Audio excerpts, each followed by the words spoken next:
2021 is coming to a close, and now I am preparing for 2022 and the next trip. You'll see a little bit more detail in all the little clips to follow. A little on the airline, a little on the job I do around here, but a little disclaimer and warning that it's kind of gross.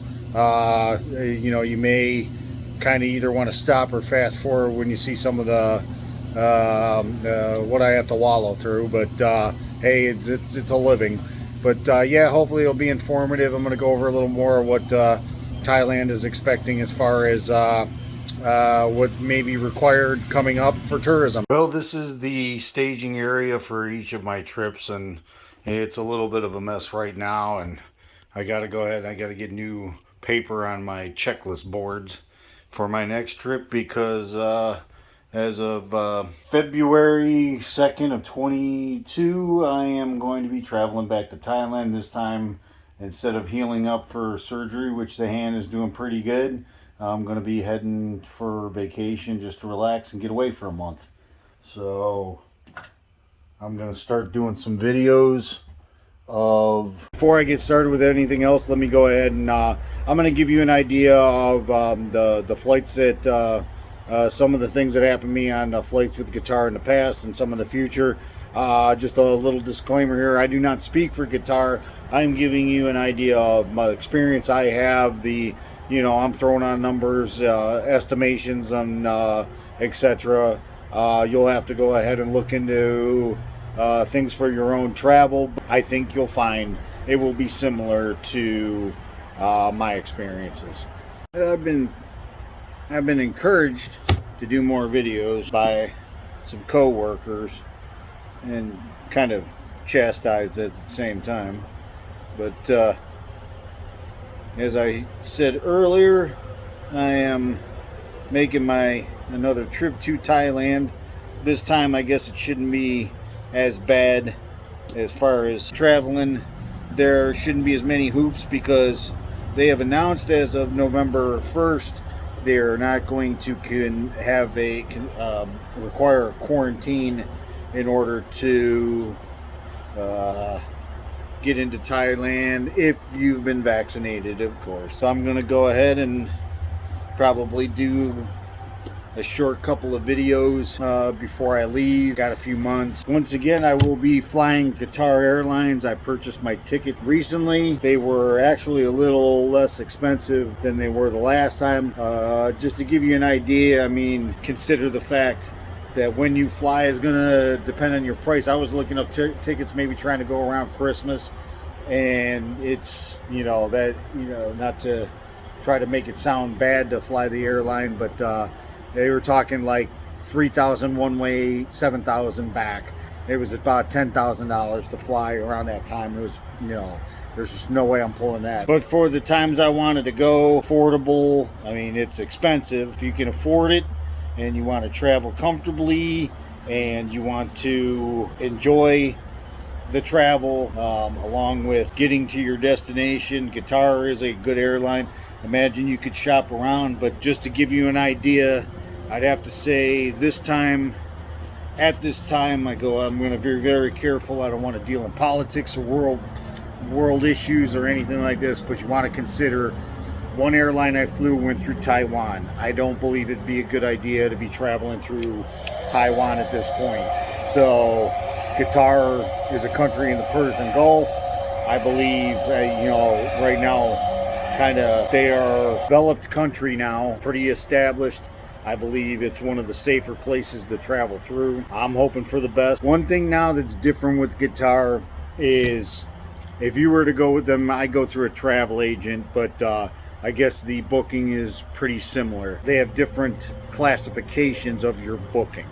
Now they have a light, a classic, I think elite, and what it is you're going to get more miles when you go to different levels. There's also going to be, like, the light is, you won't get lounge access, but it's about $100 cheaper. Before, I could always choose my seat, but the tickets I bought recently, I cannot select my seat unless I pay a fee. This is one of mine. Don't hold me to it, but look into it.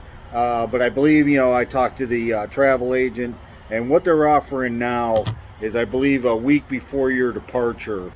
They're offering rescheduling and refunds, I guess. Now, just to give you some good information as far as the lounge goes, the lounge in Doha is it's a wonderful lounge, and it's about $100 for about 12 hours. Or if you don't have the lounge, you could do a lot at the airport and finally waiting in the layover. Sometimes it's about an hour. That was rambling. Start over. If it's an hour layover, you're probably not even going to have time to go to the lounge. So you want to kind of look at that when you book your flights. The flights I got, it's about a 2.5 hour layover. So you're going to have some time when you're going to want to go relax somewhere. You're really not going to be able to relax in the normal waiting area with for where all the coach passengers and everybody are going to be. But the lounge, I mean, there's a restaurant, there's hors d'oeuvres, there's free beer, smoking lounge, a business area. For the $100, you're going to be in a shower. If right now, it's like when it's really busy, there was a waiting list, but now the travel's probably a little bit light. I believe that you might be able to go ahead and pop into the little bathroom area where they have the showers and get cleaned up in between flights, which is really nice. I haven't had a chance to do that yet in my past traveling through Qatar. So it's a decision to make whether or not I decided, I'd go ahead and now here's another difference with that. Along with light, you do not get lounge access and only 7,000 miles if you're accruing miles. With the classic, you're getting the lounge access and getting 12,000, almost 13,000 miles. I'm trying to go ahead and stack up some miles to try to get a flight at least one way with just miles, with all the traveling I do with Qatar. So you might want to consider that. Well, I don't care about the miles, I don't care about the lounge, save me $100, or so that's about a couple hundred round trip. And as far as the trip insurance going, I haven't purchased anything, but I've been looking. I believe I bought like a insurance package or a protection package with my flights, which I kind of really didn't need to do both, because I kind of like they would overlap. There's cancellations, there's this, there's that. But now I'm not sure, I haven't checked into it yet, relatively sure that Thailand is going to, it'll be mandatory that you get trip insurance when you travel with them. It's going to kind of be a thing for tourism from now on, I believe. They're going to want to make sure you can take care of yourself if you can get sick, especially with COVID. So you're going to get trip insurance unless you have your own insurance that you could show them. But if you're getting trip insurance, then you can, most of the time, for like I'm looking right in the neighborhood at just under $500.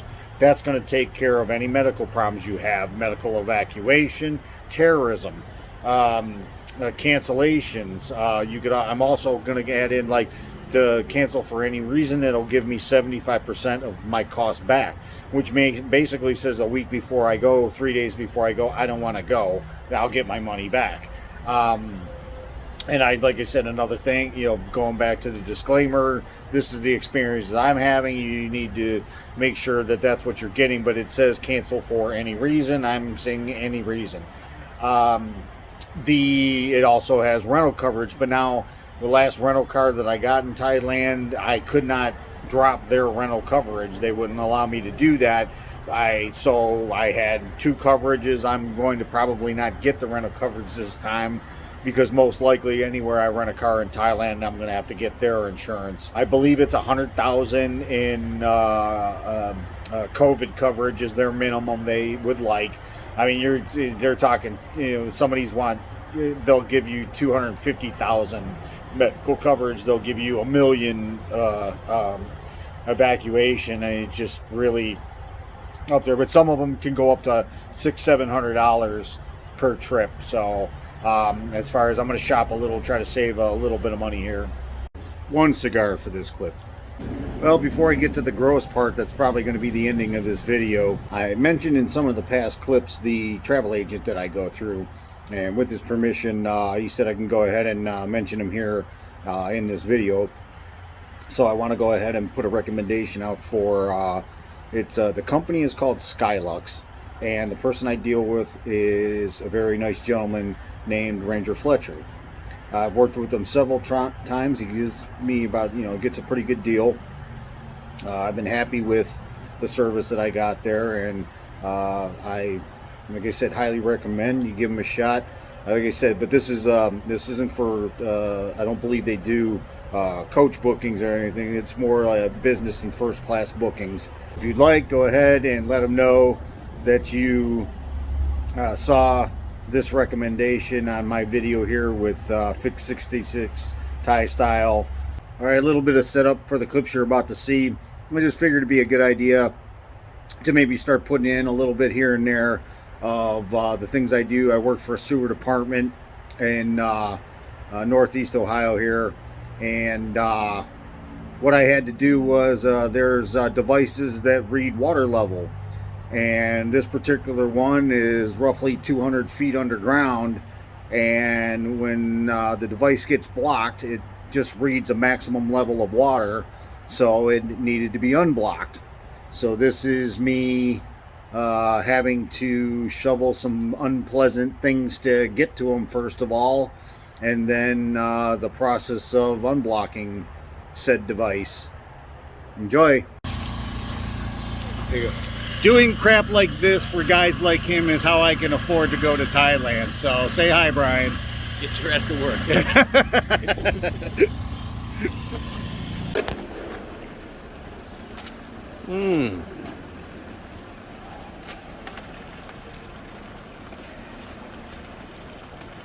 More footage of Kevin slinging poo.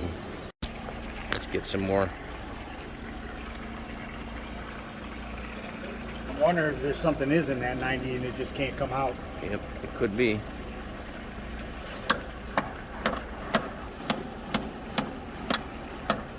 What are we up to?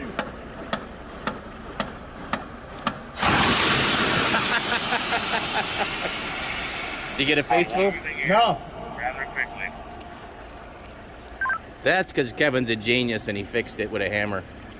All right, that was nice. I got that on video. Good. Yeah. Good. It might have got me screaming like a bitch. No.